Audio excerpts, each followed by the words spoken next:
Hey guys, Eddie from the Holler and Miss Mandy from the Holler coming at you down here tonight to do the review of the island of St. Thomas. We're going to talk about some things that we really liked, some things maybe we've done in the past when we was there, didn't get to do this time while we was there, and we'll put some pictures and short videos at the end of this video. So Mandy, what do you think? We flew into Charlotte flew into Charlotte Amale, and we took a taxi. We went over to Margaritaville this time. We've already got a review on here about Margaritaville. But what was one of your favorite things that you've done, or what would you say some of the pros is to the island of St. Thomas? Well, of course, the swimming with the sharks at Coral World is going to be at the top of my list. Yeah, she really enjoyed that, y'all. She's crazy. Yeah, it was really fun. Now, it was nurse sharks and lemon sharks. So like 3 to 5 foot. Yes, they could have bitten her, but I don't believe she was ever in really any type of danger or anything. But I don't care nothing about swimming with no sharks. But Coral World is a definite attraction that I would recommend going to. It's pretty easy to get around. There is, just to give you guys a heads up, there is a lot of steps. Not long steps, but there's a lot of steps up and down the hills and whatnot. So if you are in a wheelchair or something like that, I don't know if you would be able to get around through all of it. Might be something you want to check. They do have wheelchair ramps. I checked that while we were there. So, and one thing too, Coki is right next door to Coral World. So you can do a beach day and a visit Coral World at the same time. Yes, so, you can actually walk across the boardwalk from Coral World down onto Coki Beach. Yes. Coki Beach is an absolutely beautiful beach. If you plan on going, check the ship schedule, the cruise ship schedules, because that is a very popular beach that they do excursions to. They do excursions also to Coral World, but it wasn't bad. When we went in, we got there about 12 o'clock, 12:30, something like that. We went out on the beach for just a few minutes, then we went on to Coral World. And we spent an hour and a half, I guess. There I have a video I've got to put together, still get edited and get up here on it. But when we went into Coral World, there was not a lot of people. It wasn't crowded. But Coral World has got an underwater observatory. If you've never been, you can go down in it, and there's glass all the way around, and you can see the fish. You're under the ocean at that point. And it's really cool. That is one really cool stop I would recommend. And then back to Coki, the snorkeling. There's very good snorkeling at Coki. So if you got snorkel gear, bring it. If you don't, I'm pretty sure you can rent some there. Yes. So there is local peddlers and stuff there. There is food. Yes, there's food, drink, bathroom, showers, all the amenities that you would need for a beach, especially if you got a family.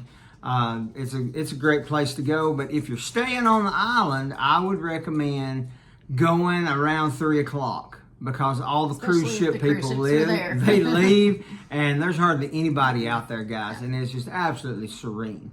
Now, another beach that we went to is Sapphire. Yes. So Sapphire is not far from Coki, but you would need to probably get a taxi to it. Yes, and Sapphire was pretty busy. But now it was Saturday afternoon when we went, so there was not only a cruise ship in, but there was also locals there. But it wasn't bad. I mean, it wasn't bad. Yes, it was crowded. I mean, it was a beach on Virgin Island. But it wasn't bad. We went out and found a place to sit, just right off, no problems. There was a lot of places left to sit. Yes, and they do have shade. You rent a chair. I believe it was $15 to rent a chair. So it wasn't bad. Really wasn't bad at all. And the snorkeling there at Sapphire was not near what Coki would have been, but still there is some there. And everybody seemed to be really nice on the island.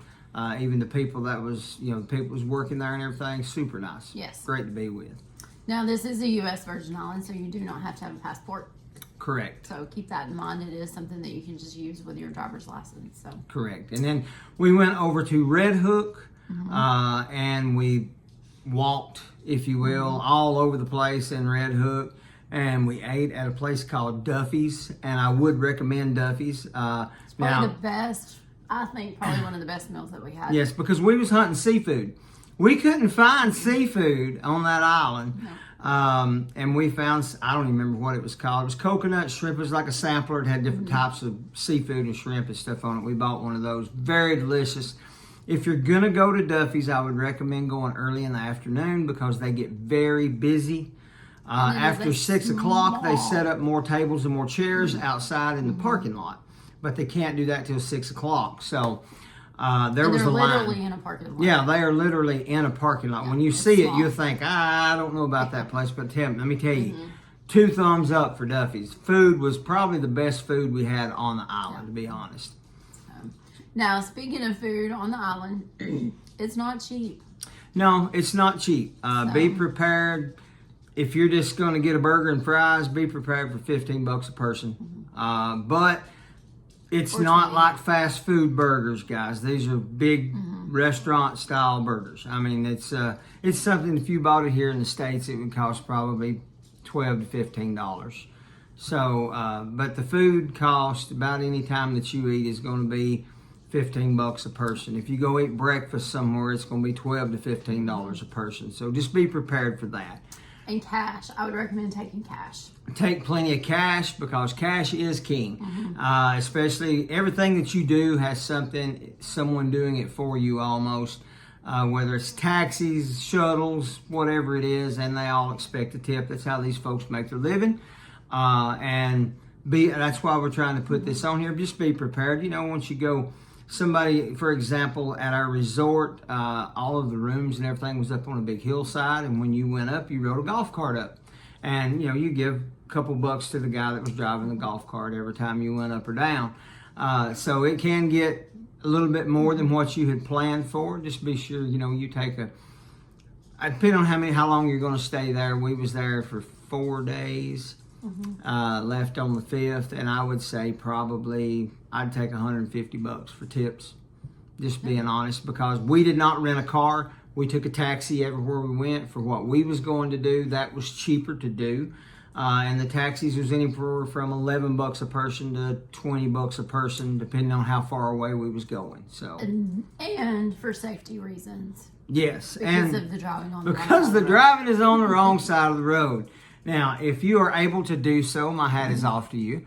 Well, driving's not the bad part. It's the intersections. It's the intersections. Yes, the intersections, because you're in the left lane and you're turning right. It's exact opposite of what you would normally have to do, and it would. Maybe it's just my feeble little mind, but I guess it would.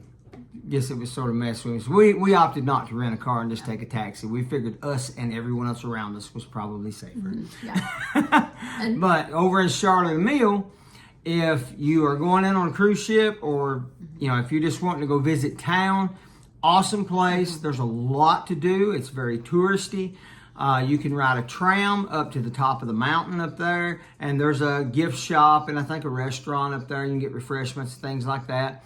I think got some great views up there. Yeah, I think the tram's about $20-something a person to ride for adults, but currently very worth it. Very worth it. But there's all kinds of shopping. There's all kinds of, you know, what I call flea market style shopping. There's all kinds of that over there, and there's all kinds of regular stores, etc.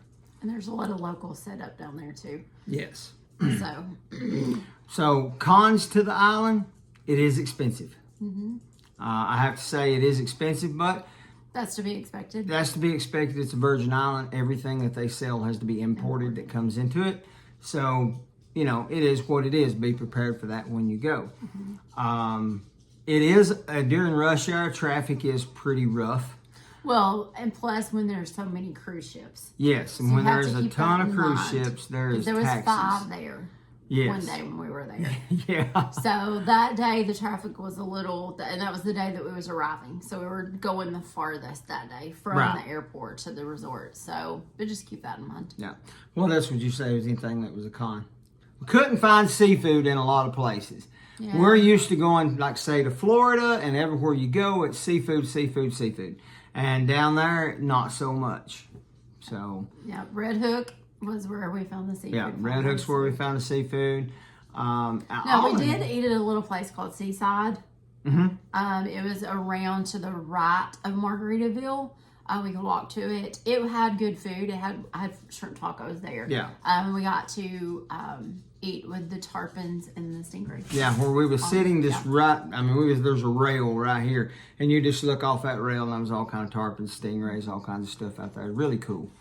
But to say there's cons, not really. Not a whole lot, because we really enjoyed it. It does rain 2 to 3 times a day, but it's just for 5 minutes and the sun comes back out. So be prepared for that. If you're at the beach, just go get in the water.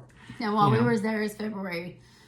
So it was lows in the 70s, which was very breezy while we were there. Yeah, it was very breezy. So it was still kind of cold or cool. And then highs in the 80s. Yeah. So all in all, I give it 2 thumbs up. If you're thinking about a trip to St. Thomas, most definitely. Check it out. Do your homework before you go. Know that it is going to cost a little more than what it costs here in the States to buy about anything or do about anything. But all in all, I would give it 2 thumbs up. Yep.